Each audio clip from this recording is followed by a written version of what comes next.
नमस्कार, मी पंजाब डक महाराष्ट्रातल्या शेतकऱ्याला अंदाज देणार आहे। राज्यामध्ये 22 तारखेपासून ते 28 तारखेच्या दरम्यान राज्यात विखुरलेल्या स्वरूपाचा भाग बदलत पाऊस पडणार आहे म्हणून हा अंदाज लक्षात द्यायचा। सर्वदूर काही पडणार नाही, पण राज्यात पाऊस येणार आहे म्हणून हा अंदाज लक्षात द्यायचा। ज्यांचा सोयाबीनचा उघडा असेल तुम्ही झाकून घ्या। मग राज्यातल्या सर्व शेतकऱ्याला सांगू इच्छितो की मग हा राज्यात पाऊस कसा असणार आहे, तर राज्यातल्या सर्व शेतकऱ्याला सांगू इच्छितो की राज्यामध्ये 22 तारखेपासून आपण जिल्ह्यावाईज सांगू। तर सुरुवातीला काय होणार, नांदेड जिल्ह्यातल्या शेतकऱ्यांनी अंदाज लक्षात द्यायचा।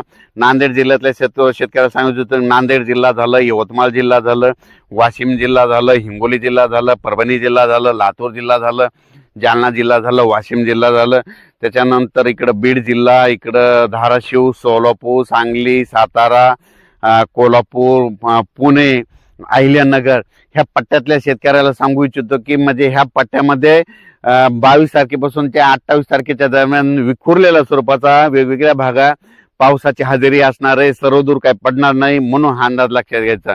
आणि त्याच्यानंतर मग सांगायचं झालं तर हा पाऊस राज्यामध्ये मराठवाडा आणि पश्चिम महाराष्ट्रात या पावसाचं थोडं स्वरूप जास्त असणार आहे आणि काही काही जिल्ह्यात काही काही भागात थोडा जास्त पडणार आहे।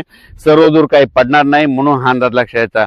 आणि उर्वरित राज्यात सांगायचं झालं तर अमरावती, अकोला, वर्धा, नागपूर, भंडारा, गोंदिया, बुलढाणा, त्याच्यानंतर इकडे जळगाव, नाशिक, धुळे तिकडल्या भागात ह्या 2-3 दिवसात म्हणजे 22 ते 25, 22, 23, 24, 25च्या दरम्यान थोडं काही ठिकाणी ढगाळ वातावरण होईल, तुरळक ठिकाणी पाऊस पडेल म्हणून हे अंदाज लक्षात घ्यायचा।